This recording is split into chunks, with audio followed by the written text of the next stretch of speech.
Hello dear students. मैं doctor Harmanpreet Singh BP AS 186 का आपका ट्यूटर 2299 इग्नू निर्माण सेंटर सुनाम में आपका स्वागत करता हूं।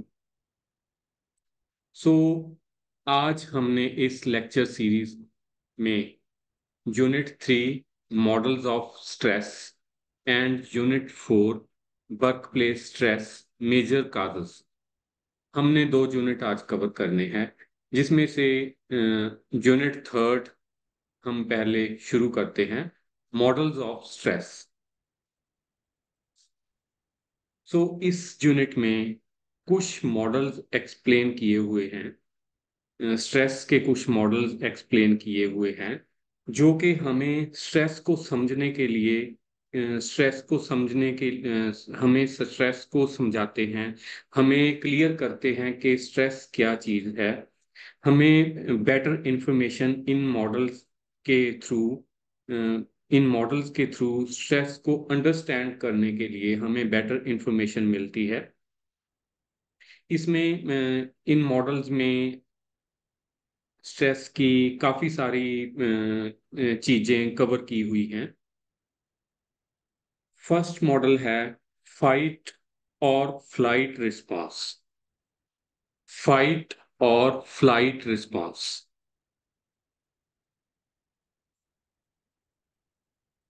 सो हमने मॉडल्स ऑफ स्ट्रेस शुरू किया है, जिसमें फर्स्ट मॉडल है फाइट और फ्लाइट रिस्पॉन्स। सो फाइट और फ्लाइट रिस्पॉन्स फाइटिंग इमोशंस के अंडर आता है। एक individual according to Canon, stress is an outcome of an environmental demand that was external and that led to an imbalance in the natural steady state of an individual. So, stress है ਜਿਹੜਾ ਇੱਕ individual ਦਾ ਜਦੋਂ system imbalance ਹੋ ਜਾਂਦਾ ਹੈ ਤਾਂ ਉਸ ਇਨਸਾਨ ਨੂੰ ਸਟ੍ਰੈਸ ਹੁੰਦਾ ਹੈ। So, Cannon was also interested in sympathetic nervous system activation in an individual when she is in stressful situation. So, Cannon ये भी कहता है कि नर्वस सिस्टम भी इसमें स्ट्रेस में इन्वॉल्व होता है। जब स्ट्रेसफुल सिचुएशन एक इंसान की होती है तो नर्वस सिस्टम के अकॉर्डिंग नर्वस सिस्टम के इम्बैलेंस हो जाने से उस इंसान को स्ट्रेस होता है। सो उस इंसान में कुछ साइकोलॉजिकल चेंजेस आने लगती हैं, include sweating, dry mouth, tensed muscles and so on. There is also increase in blood pressure and pulse rate. Besides, the breathing may also become rapid and pupils may widen.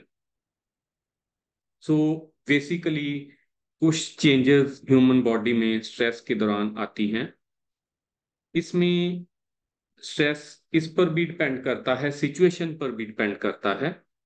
अगर एक इंसान situation के लिए, स्थिति के लिए aware हो तो उसे कम स्ट्रेस होगा।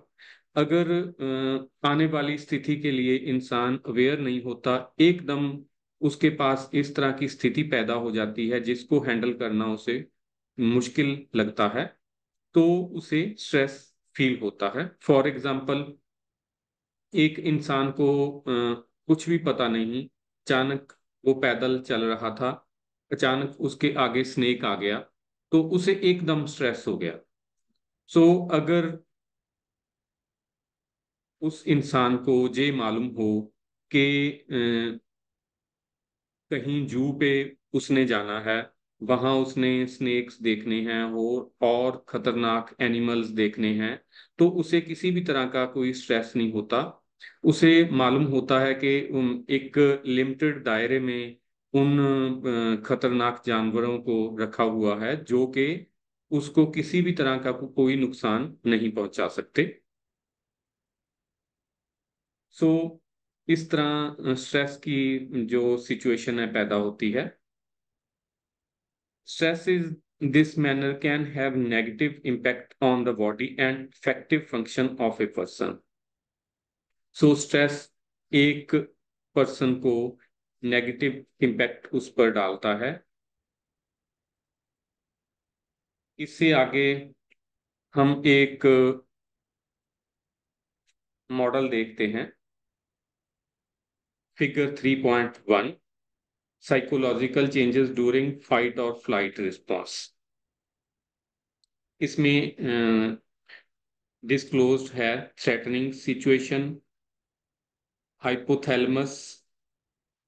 हाइपोथैलेमस को टू पार्ट्स में डिवाइड किया हुआ है, sympathetic nervous system, endocrine system. And next is adrenal gland and pituitary gland. So ये ह्यूमन बॉडी के जो पार्ट्स हैं, जो ह्यूमन बॉडी के पार्ट्स हैं, सारे स्ट्रेस में इन्वॉल्व होते हैं। कुछ पार्ट्स जैसे एडर्नल ग्लैंड हुआ ये किडनी का पार्ट है। बाकी काफी सारे पार्ट्स, पिट्यूटरी ग्लैंड ये ब्रेन का पार्ट है। सो ये वह जो पार्ट्स हैं स्ट्रेस में इन्वॉल्व होते हैं, ये पार्ट्स इफेक्टेड होते हैं स्ट्रेस के दौरान। और स्ट्रेस के दौरान ये पार्ट्स हमें स्ट्रेस प्रदान करते हैं। Next approach is general adoption syndrome. General adoption syndrome.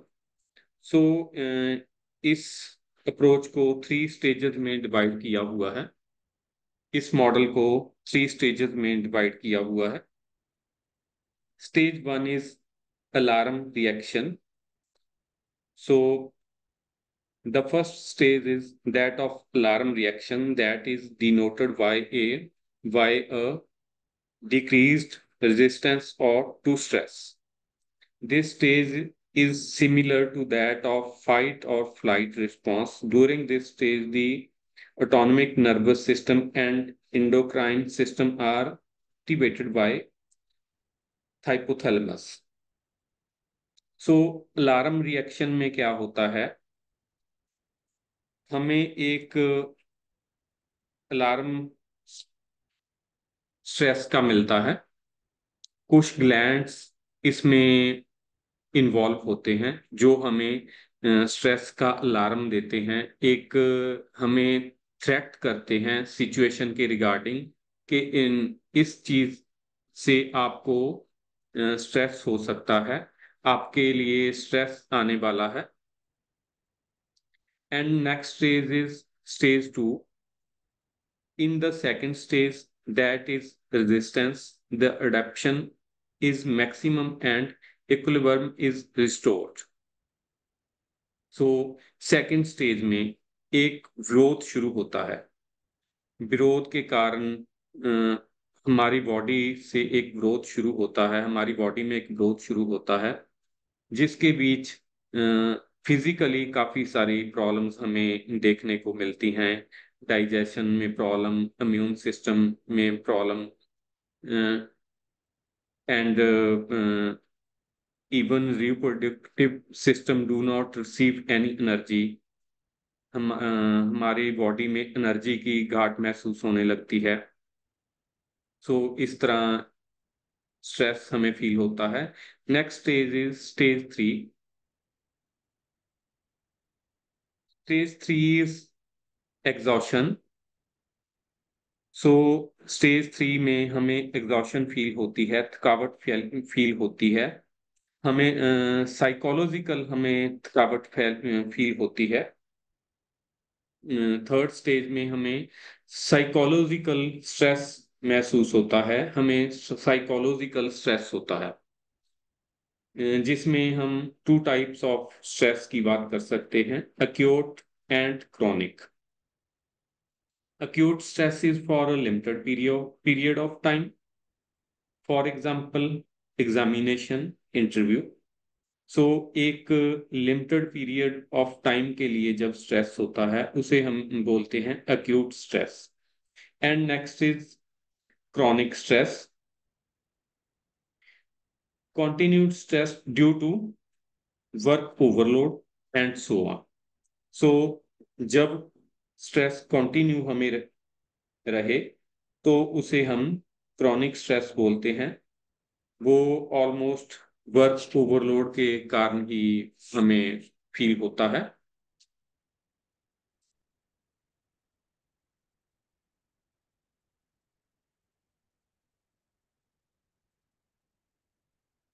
Next figure is figure 3.2, stages in journal adaptation syndrome. Perceived stress, alarm reaction, resistance and exhaustion.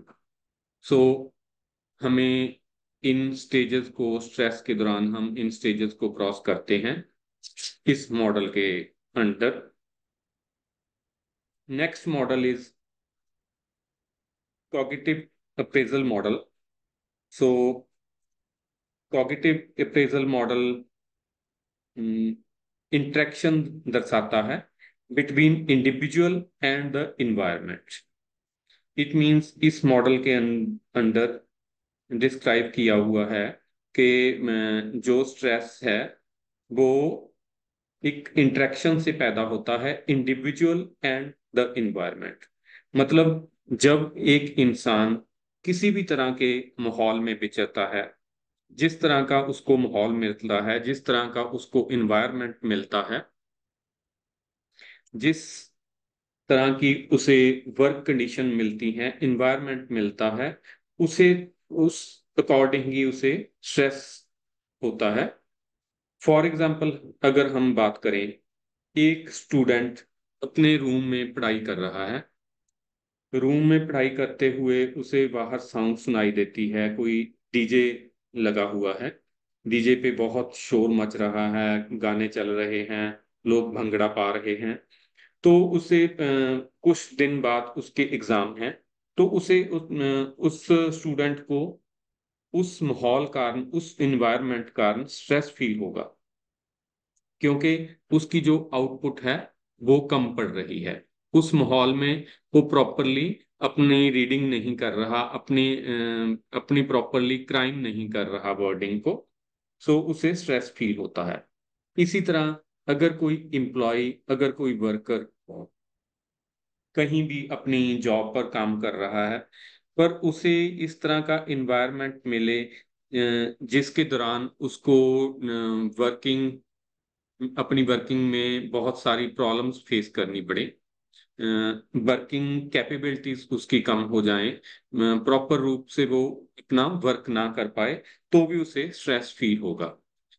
इसके लिए वर्किंग कंडीशंस की बात कर सकते हैं हम, वर्किंग इन्वायरमेंट की बात कर सकते हैं. जैसे अगर वो एक अपने ऑफिस में बैठा काम कर रहा है, सो उसका काम है विदाउट पब्लिक डीलिंग काम है. सो उसे बॉस कह देता है कि तुम अपना काम भी करना है और पब्लिक डीलिंग भी करनी है. तो पब्लिक डीलिंग के टाइम उसके पास बहुत सारी पब्लिक अपनी क्वेरीज के लिए आएगी, जहाँ कस्टमर्स क्वेरी के लिए आएंगे, जिस कारण उसे अपने काम में डिस्टरबेंस होगी और उसे स्ट्रेस होगा. तो इसमें मेनली इस अप्रोच में यही बताया है कि जो स्ट्रेस है वो इन्वायरमेंटल कंडीशंस के अकॉर्डिंग पैदा होता है. जिस तरह का एक वर्कर को इन्वायरमेंट मिलेगा, उसी तरह की उसको स्ट्रेस फील होगा. ये फिजिकली भी हो सकता है, साइकोलॉजिकली भी हो सकता है.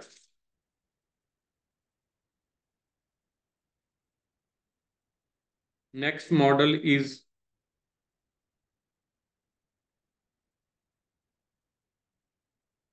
Person environment fit model. person environment fit model. This model was proposed by French Harrison and Kaplan in 1982. The main assumption of this model is that individual differences exist with regard to needs and abilities, and stress is created when there is a misfit between the demands that an individual is exposed to and the resources that she or he possesses. It means जो demands के दौरान worker की demands के दौरान जो differences पैदा होते हैं इंडिविजुअल वर्कर एम्प्लॉय और एम्प्लॉयर के डिफरेंसेस जो पैदा होते हैं उनके कारण जो स्ट्रेस पैदा होता है वो इस मॉडल के अंडर आता है person environment fit model. Next is psychodynamic theory जहां psychodynamic model. The psychodynamic theory also explains stress. Freud described signal anxiety and traumatic anxiety. Signal anxiety can be said to occur when an external and objective danger that is consistent with the relationship between stressor and strain is present. And second is traumatic anxiety can lead to develop of psychopathology, and though the anxiety may undergo a process where the ideas that are conflicting and converted to ideas that pose no harm, the energy emerging from the conflict may lead to strain in terms of physical symptoms experienced by the individual. So, psychodynamic model के अंदर signal anxiety and traumatic anxiety two types of stress आ जाता है जो कि mainly ego ideal and self image के differences के दौरान पैदा होता है. Next is wording stress this is an outcome of the gap between the ego ideal and self image. It means एक इंसान की ईगो है जो वो भी उसे स्ट्रेस प्रदान करती है. अपनी हर एक इंसान की हर एक एम्प्लॉय की एक सेल्फ इमेज होती है. जब उसकी सेल्फ इमेज को कोई ठेस पहुंचती है तो भी उसे स्ट्रेस फील होता है. Next is genetic constitutional theory. Genetic constitutional theory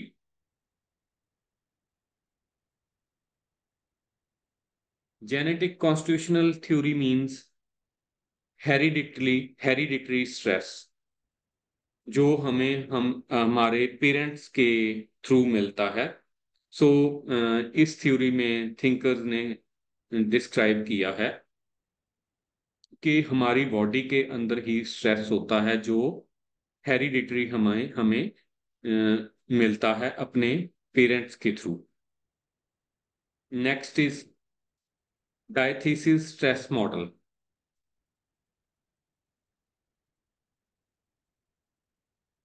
इस मॉडल में डिस्क्राइब किया है कि हेरिडिटरी कैसे एक इंसान एक इंडिविजुअल स्ट्रेसफुल बढ़ता है और उसे कौन कौन सी प्रॉब्लम्स फेस करनी पड़ती हैं. फॉर एग्जांपल ब्रीदिंग प्रॉब्लम्स, उसको हाई लेवल स्ट्रेस फील होता है, उसकी खाने पीने की नेचर चेंज हो जाती है, डाइजेशन में प्रॉब्लम आती है और ब्रीदिंग प्रॉब्लम्स, इस तरह की काफी सारी प्रॉब्लम्स उसे फेस करनी पड़ती है.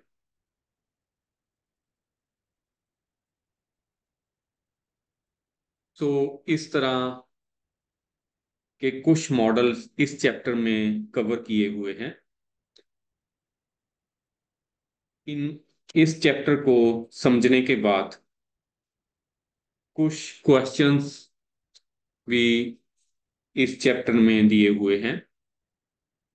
Discuss the cognitive appraisal model and second is highlight main assumption of the person environment fit model of stress। so ये questions हमें प्रैक्टिस करने के लिए हैं। ओवरऑल हम एंड में कह सकते हैं कि एक इंसान को, एक इंडिविजुअल को या किसी ह्यूमन को स्ट्रेस होता है। स्ट्रेस को कवर करने के लिए इस चैप्टर में कुछ मॉडल्स डिस्क्राइब किए हुए हैं जो हमने डिटेल्ड डिस्कशन जिनकी की है। इन मॉडल्स के दौरान हमें काफी चीजों की क्लैरिफिकेशन हुई है कि स्ट्रेस किस किस तरह से आगे बढ़ता है, स्ट्रेस किस तरह से एक इंसान को अपने चंगुल में जकड़ लेता है। सो नेक्स्ट यूनिट इज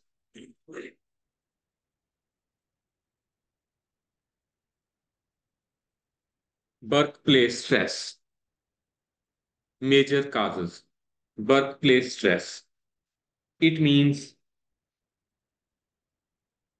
जहां पर वर्क प्लेस स्ट्रेस की बात की हुई है, जहां पर एक इंसान काम करता है, जो उसकी जॉब की लोकेशन है, उस जगह पर जो स्ट्रेस उसे फील होता है, जो स्ट्रेस उसे मिलता है, उसे हम कहते हैं work place stress.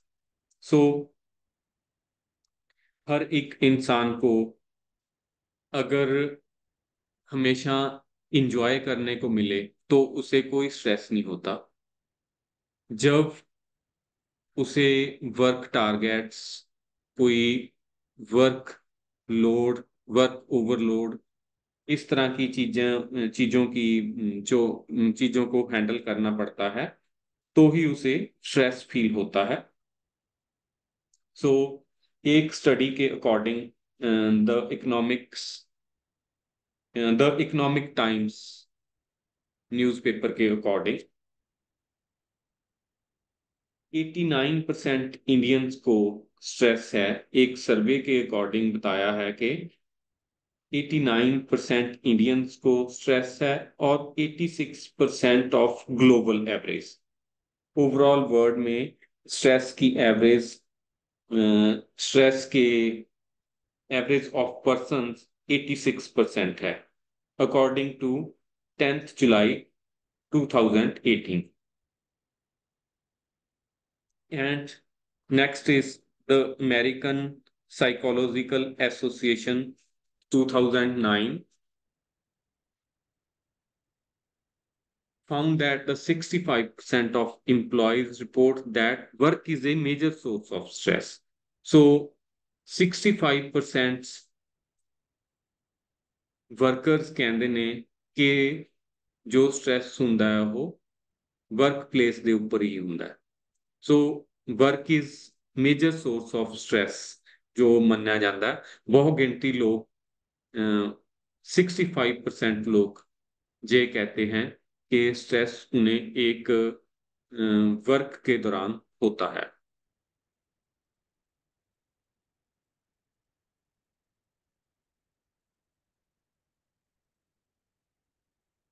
Next is for instance some people may become stressed at some slight change while others remain calm even if difficult circumstances। सो हर एक इंसान की अपनी अपनी कंडीशंस होती हैं, हर एक इंसान की अपनी पोजीशन, अपनी सिचुएशन होती है। किसी इंसान को हल्की सी प्रॉब्लम कारण स्ट्रेस फील होता है, पर किसी इंसान को डिफिकल्ट सिचुएशन में भी स्ट्रेस फील नहीं होता। वो डिफिकल्ट सिचुएशन भी अपने आप हैंडल कर लेता है। सो हर एक ह्यूमन की अलग अलग सिचुएशन होती हैं। हर एक ह्यूमन बीइंग की अपनी अपनी नेचर है जो जिसके कारण उसे स्ट्रेस फील होता है। किसी को किसी को स्ट्रेस फील नहीं होता। नेक्स्ट एक बॉक्स है 4.1, इज ऑल स्ट्रेस बैड? सो एक क्वेश्चन है, बहुत इंपॉर्टेंट क्वेश्चन, कि हर तरह के स्ट्रेस हैं जो बैड होते हैं? नहीं, ये चीज गलत है। All stress is not bad. There is something like good stress. Good stress is caused by a positive response to a desired stressor. Thus, even a happy event can be stressful. Good stress is known as eustress, the pioneers of stress research from the Greek word e, which means good. Examples of eustress are getting a job or a job promotion. सो एक job promotion को लेकर भी stress हो सकता है। सो अगर हम detailed बात करें, अगर कोई गोल बनाते हैं, गोल को प्राप्त करने के लिए एक लिमिटेड टाइम है, उसके लिए भी हमें थोड़ा बहुत गोल को प्राप्त करने के लिए स्ट्रेस होता है, पर उस स्ट्रेस के दौरान ही हम गोल को प्राप्त करते हैं, गोल को प्राप्त कर सकते हैं। अगर हम अटेंटिव ही नहीं, बिल्कुल भी स्ट्रेस नहीं लेंगे किसी काम का, तो हम उस गोल को प्राप्त नहीं कर सकते, उस गोल को हैंडल नहीं कर सकते, उस काम को सही ढंग से नहीं कर पाएंगे। So next part of the chapter is models of stress. So वैसे तो हमने काफी सारे मॉडल्स पिछले यूनिट में कवर किए हैं, पर कुछ रीसेंट अप्रोचेस जो उस चैप्टर में मिस हुई थी, उनको हम इस चैप्टर में डिस्कस करेंगे, इस यूनिट में डिस्कस करेंगे। First is conservation of resources model. Conservation of resources model. So as you have learned that Shelley gas model helps us to understand the biological responses to stress.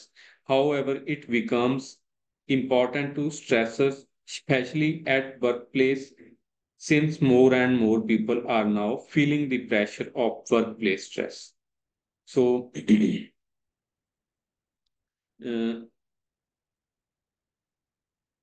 काफी तरह का stress, जैसे environmental, cultural, social basis हमें feel होता है।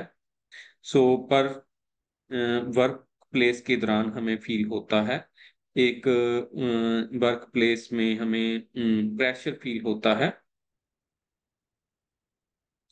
वो stress इस model में कवर किया हुआ है। The conversation of resources model was proposed by Stephen Hobfoll, and it posits that there are a set of resources that an individual seeks to acquire and maintain in order to accommodate, withstand, or overcome potential threats.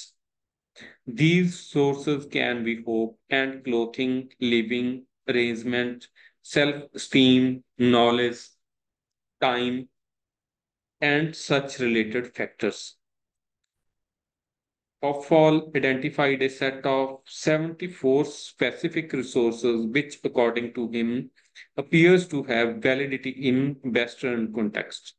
Thus, stress occurs when there is loss of resources which serve to deplete one's resources. Further, according to this model, stress is largely culturally determined, and the demands placed on the individual are from shared social context.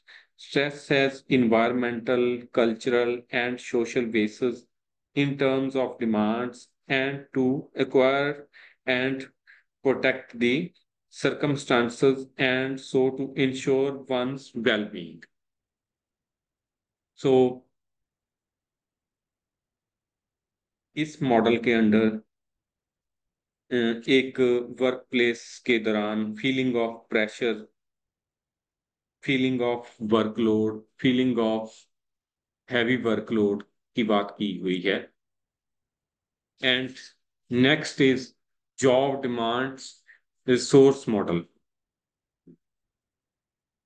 The job demands source model is based on Krask's earlier work on job demands control model, which emphasizes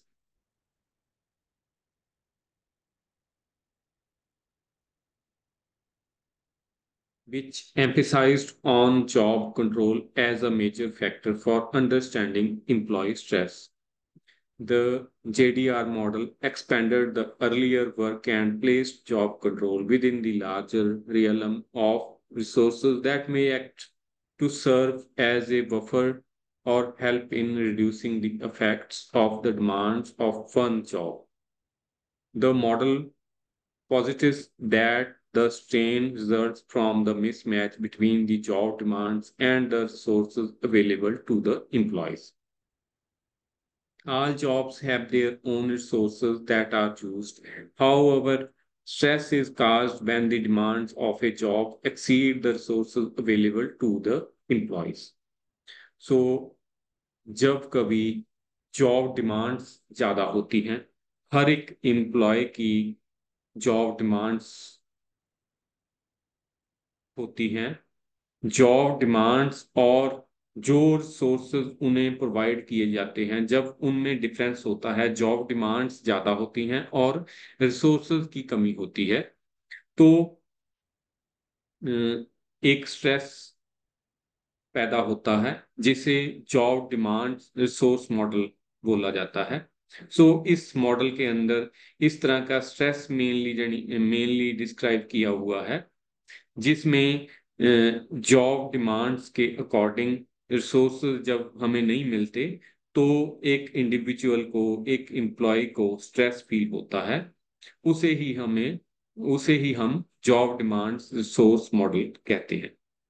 next is challenge and hindrances stressors. So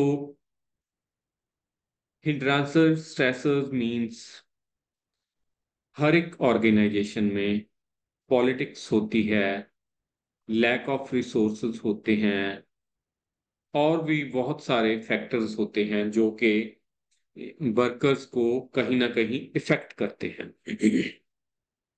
it means her employ को work place पे काफी सारे challenges face करने पड़ते हैं, काफी सारियां मुश्किलें उनके सामने होती हैं, काफी सारियां रुकावटें उनके सामने होती हैं, काफी सारे चैलेंजेस एंड हिंड्रेंसेस उन्हें फील होते हैं करते समय।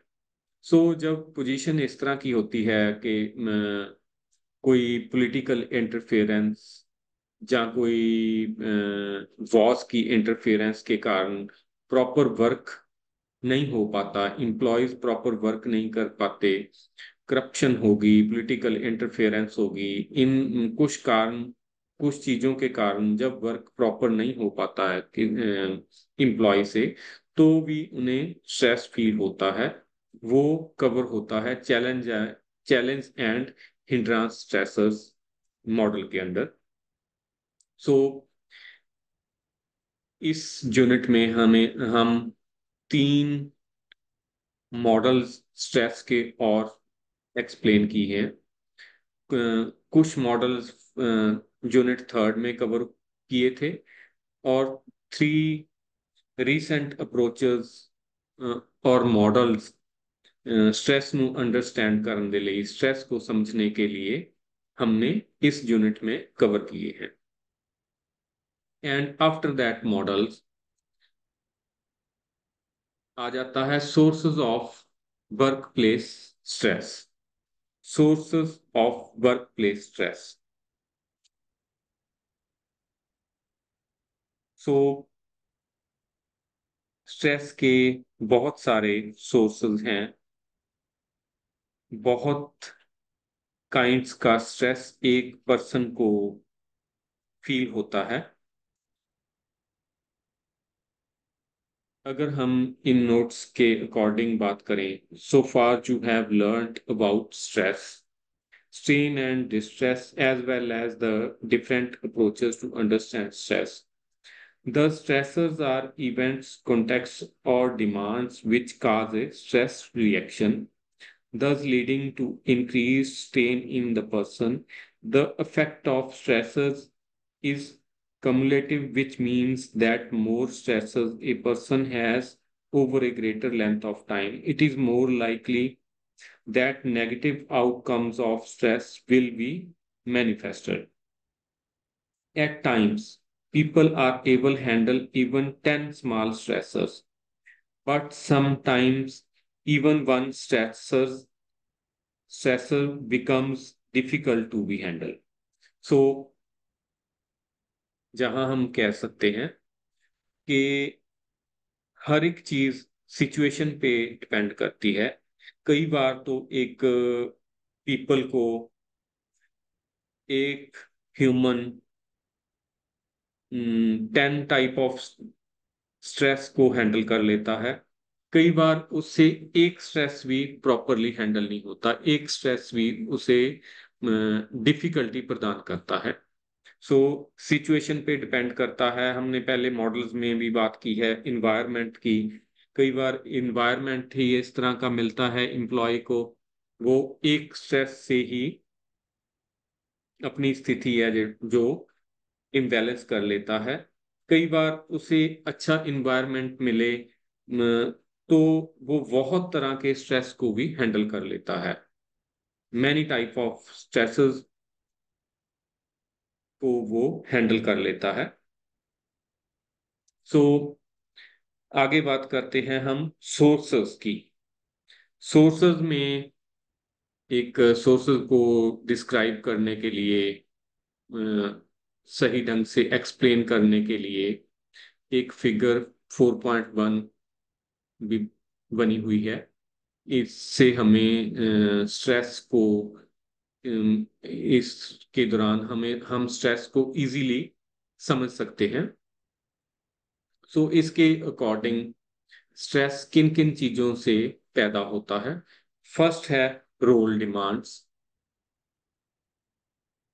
First is role demands. An employee is expected to perform variety of roles which he has to fulfill. In this regard, causes of workplace stress are depicted in figure 4.1. So figure 4.1 ਦੇ ਵਿੱਚ ਇਹ ਜਿਹੜਾ ਦਰਸਾਇਆ ਹੋਇਆ stress ਦਾ ਇੱਕ chart ਬਣਿਆ ਹੋਇਆ। The organization hires a person to do certain things. However, the expectation placed on the individual are very stressful. So, ਇੱਕ organization ਕਿਸੇ ਵੀ ਵਿਅਕਤੀ ਨੂੰ ਕਿਸੇ ਕੰਮ ਦੇ ਲਈ ਹਾਇਰ ਕਰਦੀ ਹੈ ਤਾਂ ਉਸ ਆਰਗੇਨਾਈਜੇਸ਼ਨ ਦੀਆਂ ਬਹੁਤ ਸਾਰੀਆਂ ਉਮੀਦਾਂ ਹੁੰਦੀਆਂ ਨੇ ਉਸ ਪਰਸਨ ਦੇ ਲਈ। ठीक है, उस पर्सन से उस ऑर्गेनाइजेशन को बहुत उम्मीदें होती हैं कि ये पर्सन हमारा जे भी काम करेगा, जे भी काम करेगा, जे एम्प्लॉय हमारा जे भी काम करेगा, जे भी काम करेगा। हर एक टाइप ऑफ वर्क वो सोचते हैं कि वो कर लेगा, वो एम्प्लॉय बहुत एफिशिएंट होगा। पर समस्या तब आती है जब एम्प्लॉयर और एम्प्लॉयज के विचकार सिचुएशन है जो कॉन्ट्राडिक्टरी हो जाती है। कॉन्ट्राडिक्टरी डिमांड्स पैदा हो जाती ने जब एक वर्क प्लेस के ऊपर, तब स्ट्रेस पैदा होता है। हम कह सकते हैं एम्प्लॉयर की बहुत सारी उम्मीदें हैं कि हम मेरा एम्प्लॉय इस तरह से काम करेगा, मेरी ऑर्गेनाइजेशन को फायदा पहुंचाएगा। और एम्प्लॉय की भी बहुत सारी उम्मीदें हैं कि मेरा एम्प्लॉयर हमेशा मेरे साथ खड़ेगा, मुझे कोई अगर मैं अच्छा वर्क करता हूँ इंसेंटिव्स देगा, मेरा कोई घरेलू बेनिफिट करेगा, कोई मेरे सैलरी को बढ़ावा देगा, टाइम टू टाइम मेरी सैलरी को इन्हांस करेगा। सो दोनों धिरों की अपनी अपनी एक्सपेक्टेशंस होती हैं। पर जब दोनों साइड से डिमांड्स पूरियां नहीं होती वर्क प्लेस के दौरान, तो उनमें कॉन्फ्लिक्ट पैदा हो जाता है, कॉन्ट्राडिक्टरी सिचुएशन पैदा हो जाती है, जिसके कारण ही स्ट्रेस एम्प्लॉयर और एम्प्लॉय में दोनों के विचकार पैदा हो सकता है। Next is information overload. Information overload, सो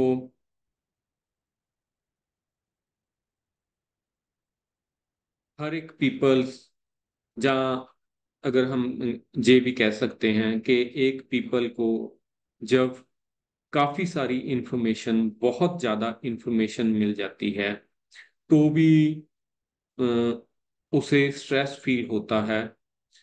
कई बार वो इंफॉर्मेशन के अधीन ही, इंफॉर्मेशन के अंडर ही अपने आप को दबा फील करता है, पर आउटपुट कोई नहीं निकाल पाता, तो भी उसे स्ट्रेस फील होता है।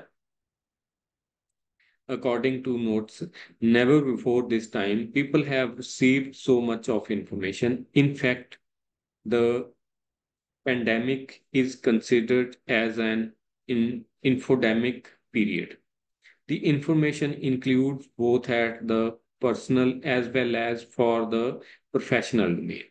So, information है ਜਿਹੜੀ ਪਰਸਨਲ ਤੇ ਪ੍ਰੋਫੈਸ਼ਨਲ ਡੋਮੇਨ ਦੇ ਵਿੱਚ ਜਦੋਂ ਆਉਂਦੀ ਹੈ, ਇੱਕ हम कह सकते हैं कि पर्सनल एंड प्रोफेशनल डोमेन को जब हम अलग अलग करते हैं, हमें प्रोफेशनल डोमेन में ओवरलोड वर्क महसूस होता है।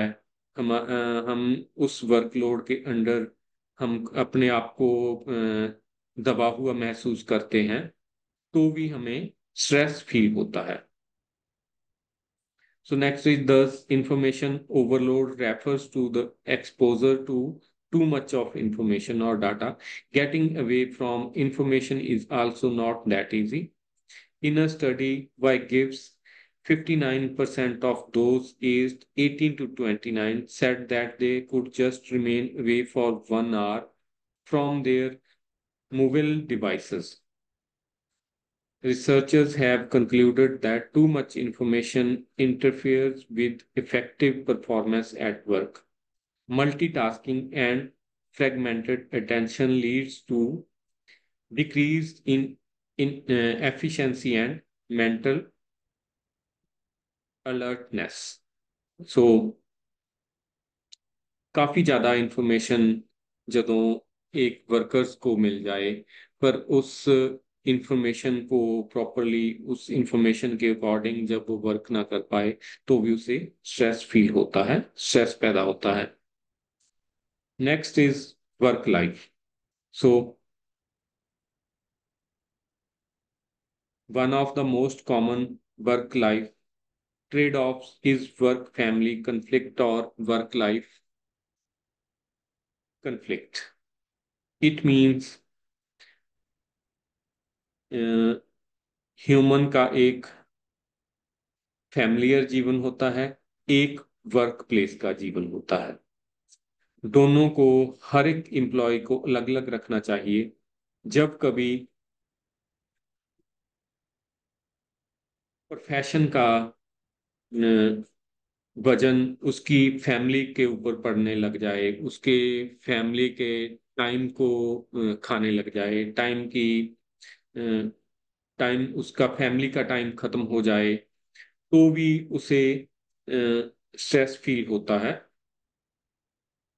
जैसे नेक्स्ट बात करते हैं हम, there being 160 hours in a week and how these hours are being spent in maintaining a balance between the work and family areas is a challenge for many of us. Work family conflict rises when demands from workplace and non-work domain negatively affect one another. It leads to decreased work life satisfaction and negative emotions. So एक जब work life और family life दोनों इकट्ठी हो जाएं, दोनों mix हो जाएं, तो भी एक इंसान को स्ट्रेस फील होता है, उसे स्ट्रेस पैदा होता है। Next is interpersonal challenges. Interpersonal challenges. So many times people quit their jobs because they want to quit their managers. If the relationship with the manager or the supervisor is not amiable, then it can be cause of stress at the workplace. It means हम ये कह सकते हैं, बहुत सारे employees और employer और employees के रिलेशन सही नहीं होते। एम्प्लॉयर्स और एम्प्लॉयज के रिलेशन बिगड़ने के कारण ही स्ट्रेस पैदा होता है। एम्प्लॉयर को भी स्ट्रेस होता है, एम्प्लॉय को भी स्ट्रेस होता है।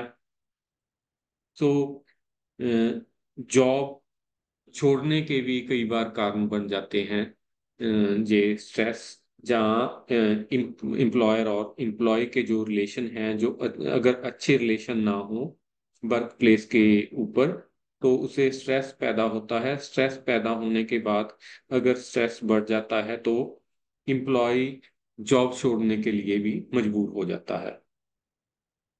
Next is evaluation apprehension.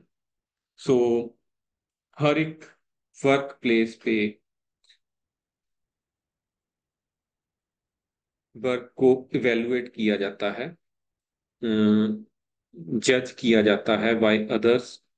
सो जब अदर्स द्वारा वर्क को इवेलुएट किया जाता है, जज किया जाता है, तो कई इवेलुएटर्स की तो नेचर होती है मोटिवेशन की। वो निकी मोटी छोटी मोटी गलती को अनदेखा करके एम्प्लॉय को मोटिवेट करते हैं। पर इवेलुएटर की बहुत सारे इवेलुएटर की नेचर ऐसी होती है कि वो मोटिवेट नहीं करते, हमेशा डीमोटिवेट करते हैं।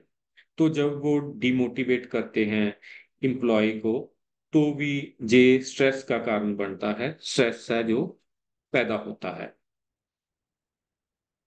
सो जहाँ पे हमने काफी सारे स्ट्रेस के सोर्सेस एक्सप्लेन किए, जिन जिन से स्ट्रेस पैदा होता है, हमारी लाइफ में स्ट्रेस आता है, जो वो सोर्सेज हैं: role demands, information workload, work life trade offs, interpersonal challenges, evaluation, apprehension. So next is consequences of stress। consequences of stress।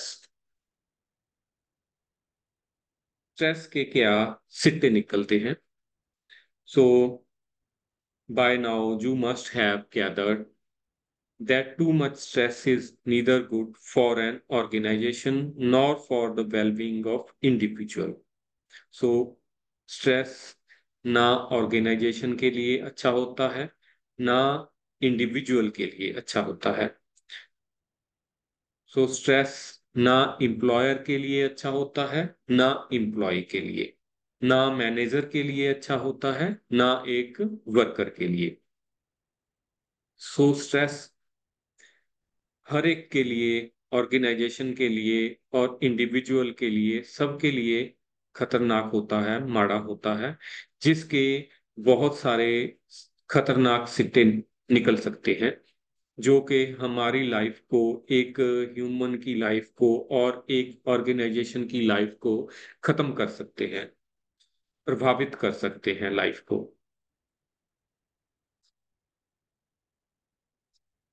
सो कुछ पॉइंट्स जहां पर डिस्क्राइब किए हुए हैं। फर्स्ट इज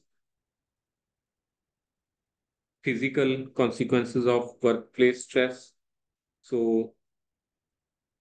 एक ह्यूमन को, एक एम्प्लॉय को बहुत सारे फिजिकली कॉन्सिक्वेंसेस फेस करने पड़ते हैं,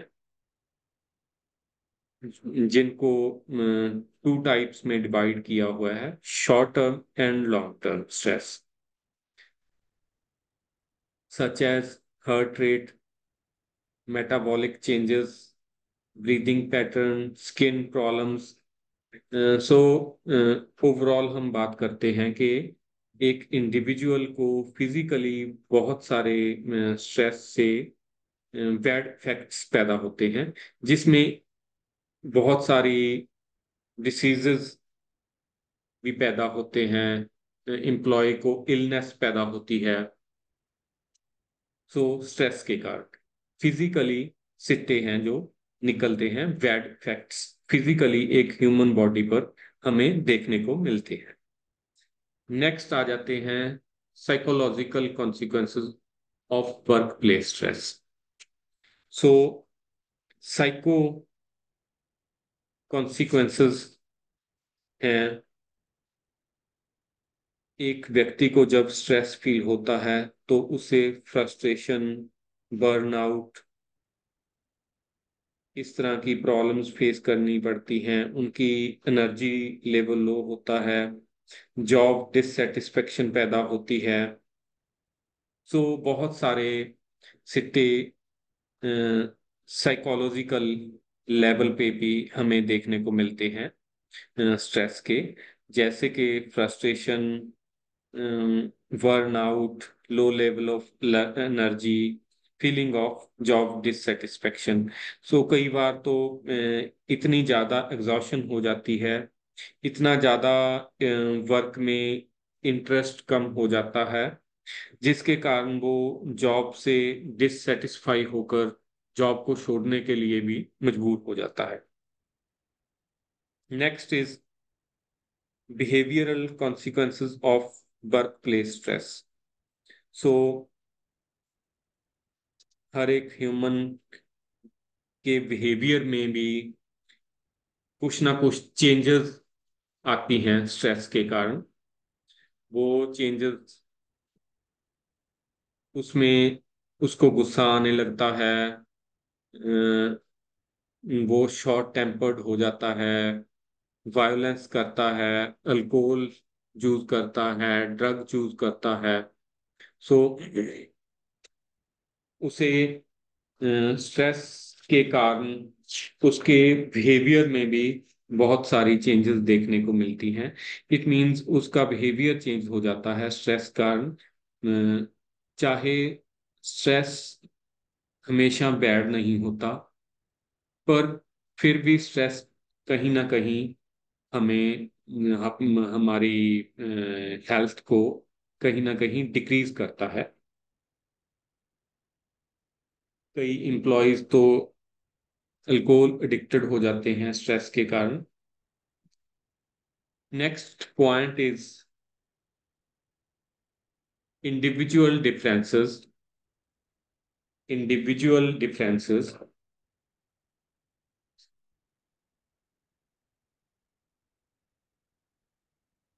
तो you must have realized that the no two individuals will have the same response to a stressor.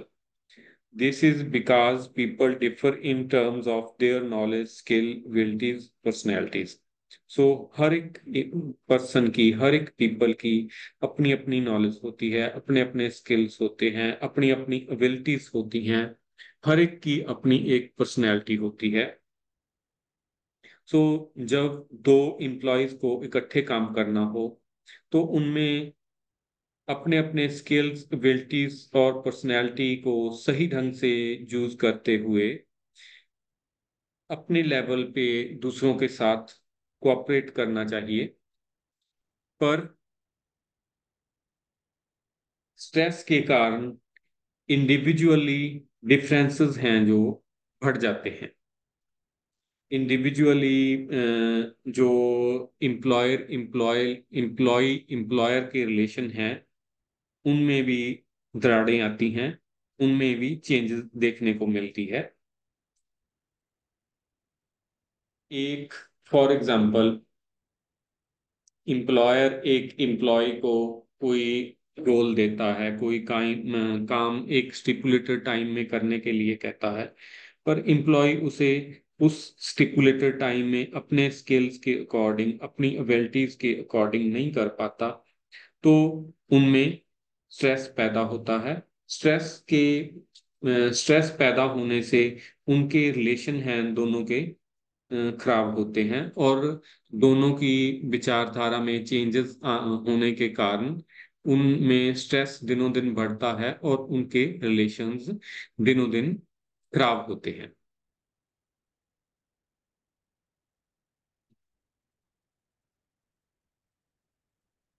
सो जहाँ पे हमने स्ट्रेस के कारण कुछ निकलने वाले सिक्टों की बात की है, जो कि physically, psychological and behavioural level पे हो सकते हैं और इंडिविजुअल भी हो सकते हैं। Next part is the unit of is distraction at work place. So work stress के कारण वर्क प्लेस पर डिस्ट्रैक्शन फील होती है। एक एम्प्लॉय अपनी एफिशिएंसी से हटकर, अपनी एफिशिएंसी से कम होकर एक डायरेक्शन बल बढ़ता है, डिट्रैक्शन बल बढ़ता है। उसे, एक एम्प्लॉय को कहीं ना कहीं कुछ भटकन महसूस होती है।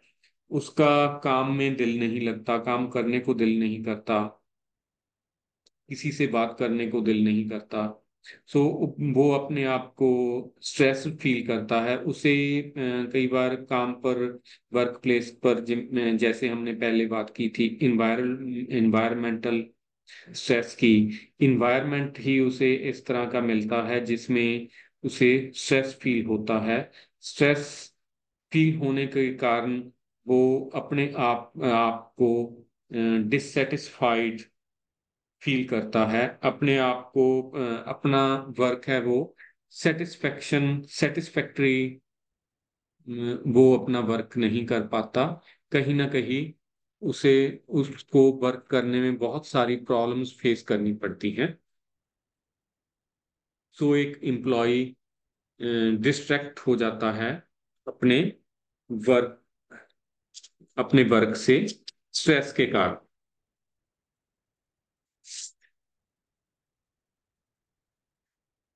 Next is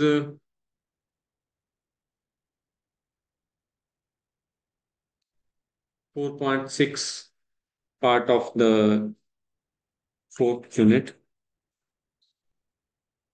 preventive stress management. So stress को रोकने के लिए हर एक का योगदान बहुत ज्यादा जरूरी है। हर एक मतलब इंडिविजुअली, एम्प्लॉयज, इंडिविजुअल और ऑर्गेनाइजेशन। अगर दोनों ही, ऑर्गेनाइजेशन और एम्प्लॉय दोनों ही स्ट्रेस को कम करना चाहें, स्ट्रेस को कम करने के लिए वर्क करें, तो ही वो स्ट्रेस को कम कर सकते हैं। नहीं तो स्ट्रेस है जो दिन ब दिन बढ़ता चला जाता है, और वो जैसे हमने पहले बात की थी, जॉब छोड़ने तक भी मजबूर होना पड़ जाता है कई बार एम्प्लॉयज को। सो स्ट्रेस को कम करने के लिए, स्ट्रेस को खत्म करने के लिए दोनों का ही योगदान बहुत ज्यादा जरूरी है, एम्प्लॉयज एंड एम्प्लॉयर्स। सो एक ऑर्गेनाइजेशन एंड उसमें वर्क करने वाले सारे कर्मचारी अगर इस पे काम करते हैं, अगर उनकी सोच है भी हमें स्ट्रेस से दूर रहना है, हमें खुशी खुशी सारे काम करने हैं जो हमें और हमारी ऑर्गेनाइजेशन को आगे बढ़ा सकते हैं, हमारी ऑर्गेनाइजेशन के मोटिव्स, हमारी ऑर्गेनाइजेशन के ऑब्जेक्टिव्स पूरे कर सकते हैं, हमारे ऑब्जेक्टिव्स, हमारी इच्छावां को पूरा कर सकते हैं। तो इट मीन्स दोनों का ही योगदान जहां पर बहुत ज्यादा जरूरी है, दोनों ही ज्वाइंटली रिस्पॉन्सिबल होते हैं स्ट्रेस को कम करने के लिए, स्ट्रेस को खत्म करने के लिए। दोनों ही अगर वर्क करें इस पे, तो स्ट्रेस को खत्म करके शांति से वर्क प्लेस के ऊपर शांति वाला माहौल है जो बनाया जा सकता है, शांति से अपना काम किया जा सकता है। तो हम बात करते हैं इंडिविजुअल प्रिवेंशन की। सो हर एक employ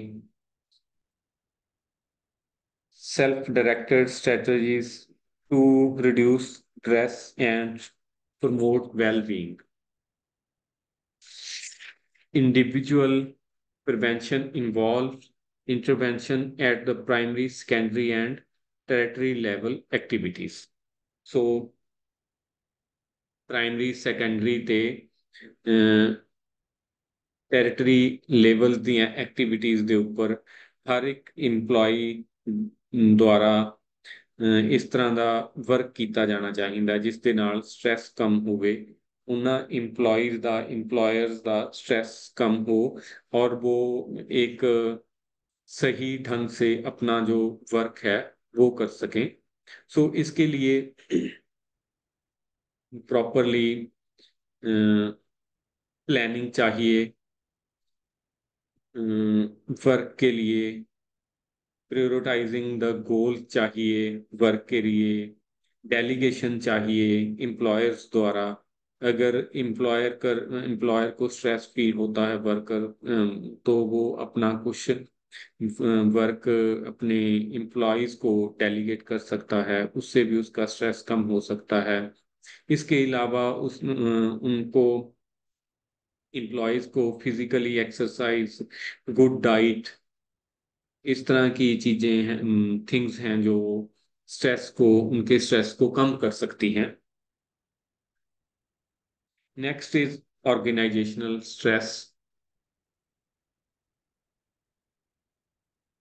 organisational stress management, sorry.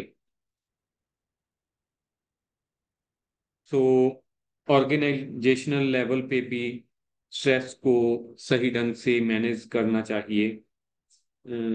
सही ढंग से ऑर्गेनाइजेशन द्वारा जो वर्कलोड है उसे सही ढंग से डिवाइड करना चाहिए, सही ढंग से डेलीगेट करना चाहिए अपनी पावर्स को और अथॉरिटी को, पावर और रिस्पॉन्सिबिलिटी को। सो अगर हम किसी को कोई रिस्पॉन्सिबिलिटी देते हैं तो उस रिस्पॉन्सिबिलिटी के साथ साथ पावर भी बहुत ज़्यादा जरूरी है।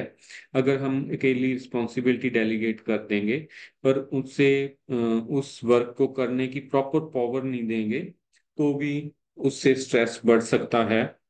उससे उस एम्प्लॉय को स्ट्रेस फील हो सकता है कि मेरे पास कोई पावर तो है नहीं, पर मैं वर्क करूंगी कैसे, मुझे कोई इस तरह की पावर ही नहीं दी गई जिससे मैं ये वर्क कर पाऊं।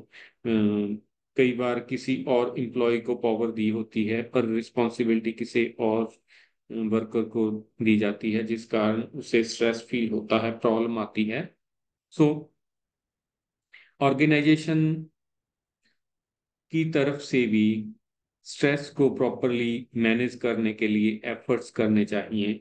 ऑर्गेनाइजेशन लेवल पे कोई योगा क्लासेस वगैरह प्रोवाइड करनी चाहिए।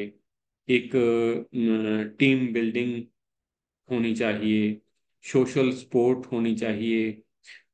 एक एक जहाँ पे हम बात कर लेते हैं, हर एक ऑर्गेनाइजेशन में एक इनफॉर्मल ऑर्गेनाइजेशन होती है। इनफॉर्मल ऑर्गेनाइजेशन मींस जो एक ऑर्गेनाइजेशन में वर्कर्स काम करते हैं वो कहीं ना कहीं इनफॉर्मली एक दूसरे से संबंधित होते हैं, एक दूसरे से वो बंध जाते हैं। हमेशा वो जब इकट्ठे काम करते हैं, जहाँ उनकी इकट्ठी डिमांड्स होती हैं, जब सांझी डिमांड्स होती हैं, तो वो उनकी एक अपने आप एक ऑर्गेनाइजेशन बन जाती है जिसको हम बोलते हैं इनफॉर्मल ऑर्गेनाइजेशन। सो कुछ ऑब्जेक्टिव्स को लेकर इनफॉर्मल ऑर्गेनाइजेशन बनती है, कुछ साझे हितों को लेकर ये ऑर्गेनाइजेशन बनती है।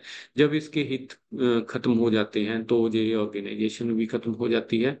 जहाँ हम ऐसे भी कह सकते हैं भी हर एक ऑर्गेनाइजेशन की एम्प्लॉयज के कहीं ना कहीं एक दूसरे के साथ फैमिली रिलेशंस बन जाते हैं जब वो काफी टाइम से रेगुलर वर्क करते हैं।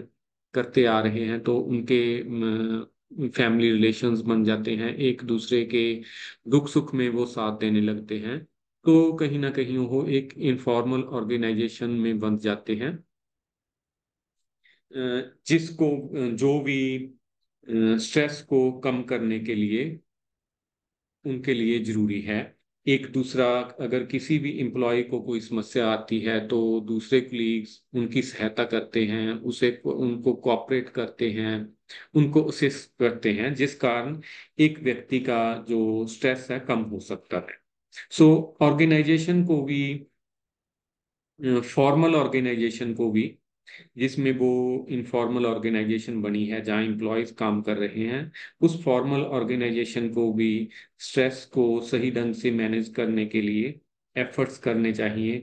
इस तरह की पावर्स एम्प्लॉयज को देनी चाहिए। इनफॉर्मल ऑर्गेनाइजेशन की प्रॉब्लम्स, इनफॉर्मल ऑर्गेनाइजेशन की पावर्स उनको देनी चाहिए कि वो अपनी डिमांड्स पूरियां कर सकें, और एम्प्लॉयर से भी जो डिमांड्स एम्प्लॉयज की होती हैं वो भी उन्हें पूरी करनी चाहिए, जिसके साथ एम्प्लॉयज और एम्प्लॉयर, ऑर्गेनाइजेशन और इंडिविजुअल का स्ट्रेस कम होता है। सो स्ट्रेस को हर एक लेवल पे, ऑर्गेनाइजेशन और इंडिविजुअल लेवल पे कंट्रोल करने की बहुत जरूरत होती है। एक स्ट्रेस को कम करने के लिए एक प्रिवेंटिव मेडिसिन की जरूरत होती है जो स्ट्रेस को कम कर सके। सो प्रिवेंटिव मेडिसिन एक ऑर्गेनाइजेशन में एम्प्लॉयर्स की अच्छी कंडीशंस, एम्प्लॉयर्स द्वारा पेश की हुई सिचुएशन, एटमॉस्फियर, इन्वायरमेंट, इस जहाँ पे स्ट्रेस को कम करने के लिए सहायता करता है। सो स्ट्रेस की मेनली स्ट्रेस को कंट्रोल की मेनली थ्री स्टेजेस हैं: प्राइमरी, सेकेंडरी और territory. The aim of the primary prevention is to reduce, modify, or eliminate the demand or stressor causing stress. So, जो डिमांड्स हैं workers की, individual की, उनको अलग अलग करना, उनको रिड्यूस करना प्राइमरी प्रिवेंशन में आ जाता है। Secondary prevention aims to alter और मॉडिफाई द इंडिविजुअल्स और the organisation response to a demand or stressor. So secondary prevention में individual modification, modify, organizational response, etc. covered हैं. And third is territory prevention, healing the individual or the organizational symptoms of distress is the aim of the territory prevention. So इस तरह से हम तीन stages से stress को prevent कर सकते हैं, स्ट्रेस को रोक सकते हैं, स्ट्रेस को कम कर सकते हैं। तीन तरह की हम जहां पर एक स्ट्रेस को कम करने के साधन डिस्क्राइब किए हैं। सो ओवरऑल आज के लेक्चर के एंड में हम अगर बात करें, मेनली हमने दो यूनिट्स कवर किए हैं। मॉडल ऑफ स्ट्रेस, जिसमें कुछ तरह के मॉडल्स हमने डिस्क्राइब किए हैं, जिसके दौरान स्ट्रेस को समझने के लिए मॉडल्स हमें काफी बेनिफिट साबित होते हैं। And next unit, workplace stress, major causes. Stress के क्या क्या कारण हैं, स्ट्रेस किन किन हालातों में पैदा होता है, स्ट्रेस को कैसे कम किया जा सकता है, ये भी हमने आज के लेक्चर में समझने की कोशिश की है। तो आज हमने दो यूनिट मेनली कवर किए हैं। नेक्स्ट कल इसी टाइम हम मिलेंगे नेक्स्ट टू यूनिट्स को लेकर, unit 5 or Unit 5th and Unit 6th. Unit 5th is poor time management, effects on job performance, and Unit 6 is stress and health, effects on health, job performance, and relationships. Thank you.